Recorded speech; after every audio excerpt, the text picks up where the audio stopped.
Restaurant open చేస్తారు, కానీ wrong chef hire చేస్తే ఓపెనింగ్ డే నుంచే లాస్ స్టార్ట్ అవుతుంది. కొన్ని పాయింట్స్ చెప్తా, లిజన్ కేర్ఫుల్లీ. 1. లొకేషన్ బట్టి టేస్ట్ చేంజ్ అవుతుంది. ఓల్డ్ సిటీ సైడ్లో మసాలా స్ట్రాంగ్ ఉండాలి, క్వాంటిటీ హెవీగా ఉండాలి. కానీ జూబిలీ హిల్స్, హైటెక్ సిటీలో ప్లేటింగ్ స్టైలిష్గా ఉండాలి, ఆయిల్ తక్కువ, బ్యాలెన్స్డ్ టేస్ట్ కావాలి. ఈ డిఫరెన్స్ అర్థం చేసుకోకుండా షెఫ్ హైర్ చేస్తే ప్రాబ్లం స్టార్ట్ అవుతుంది. 2. Chef signature dish taste test compulsory. Resume కాదు మనకు ముఖ్యం, శాంపుల్ ప్లేట్ ముఖ్యం. 3. షెఫ్ ముందు ఎక్కడ వర్క్ చేశాడు, ఆ హోటల్ నుంచి ఎందుకు బయటకొచ్చాడు అని వెరిఫై చేయాలి. 4. రెసిపీస్ రిటర్న్ ఫామ్లో పెట్టుకోవాలి, ఎగ్జాక్ట్ ఇంగ్రీడియంట్స్తో. ఒకవేళ షెఫ్ లీవ్ పెడితే కూడా టేస్ట్ సేమ్గా మెయింటైన్ అవ్వాలి. 5.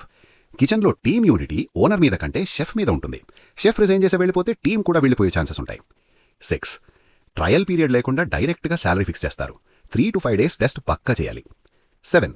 ఈగో కంట్రోల్లో ఉందా, ఓనర్ సజెషన్ యాక్సెప్ట్ చేస్తాడా అని తెలుసుకోవాలి. 8. పీక్ అవర్స్లో షౌటింగ్ గానీ టెన్షన్ గానీ క్రియేట్ చేస్తాడా చెక్ చేసుకోవాలి. 9. మీ రెస్టారెంట్ ఎగ్జాక్ట్గా ఏ టైప్ ఫుడ్ సర్వ్ చేస్తుందో క్లారిటీ ఉండాలి. మల్టీ క్విజీన్ అనుకొని ఓన్లీ బిర్యానీ ఎక్స్పీరియన్స్ ఉన్న షెఫ్ని హైర్ చేస్తే ప్రాబ్లం స్టార్ట్ అవుతుంది. 10. హైజీన్ అండ్ డిసిప్లిన్ ఫాలో అవుతున్నాడా లేదా చూసుకోవాలి. కిచెన్ అట్మాస్ఫియర్ మొత్తం షెఫ్ క్రియేట్ చేస్తాడు. 11. కాస్ట్ కంట్రోల్ నాలెడ్జ్ ఉందా అని చెక్ చేసుకోవాలి. రైట్ షెఫ్ అంటే లాంగ్ టర్మ్ బ్రాండ్.